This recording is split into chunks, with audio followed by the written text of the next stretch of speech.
Direct water source is important, but both of the years of schooling indicators together also are very visible contributions to vulnerability in Sri Lanka.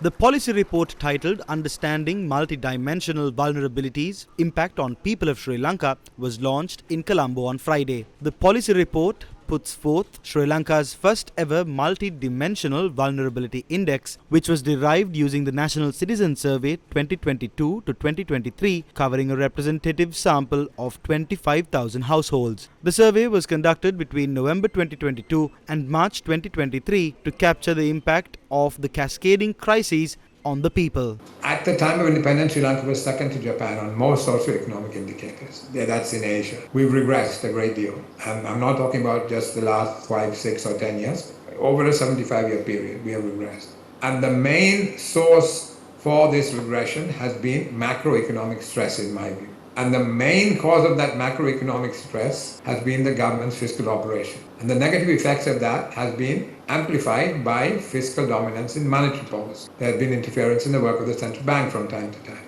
The MVI sheds light on the complexity of existing vulnerabilities, with overall results suggesting targeted efforts in areas like debt, disaster preparedness, water resource accessibility and female education, emphasizing the need for multi-sectoral engagement to enhance the well-being of vulnerable communities in Sri Lanka.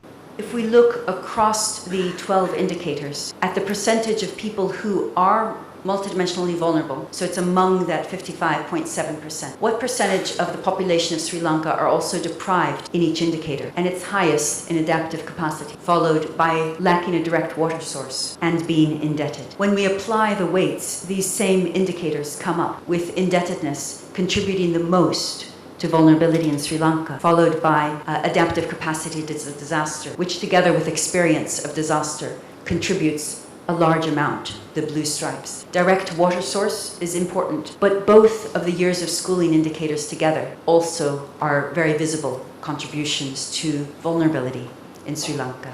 Recent events have prompted us to acknowledge the multifaceted nature of vulnerabilities. This newfound understanding arms policymakers with vital information to direct assistance where it is most needed. Just as the Multidimensional Poverty Index (MPI) provided a more comprehensive snapshot of poverty, embracing the Multidimensional Vulnerability Index (MVI) in our statistical evidence endeavors is prudent step forward. These insights could help us better target vulnerable populations, ensuring that their needs are accounted for and reflected in our national budgeting and planning processes. The report and the data from the Citizens Survey will be made open access and shared with government officials, policymakers and members of the academia, all of whom I am sure will benefit from this snapshot of emerging vulnerabilities in Sri Lanka.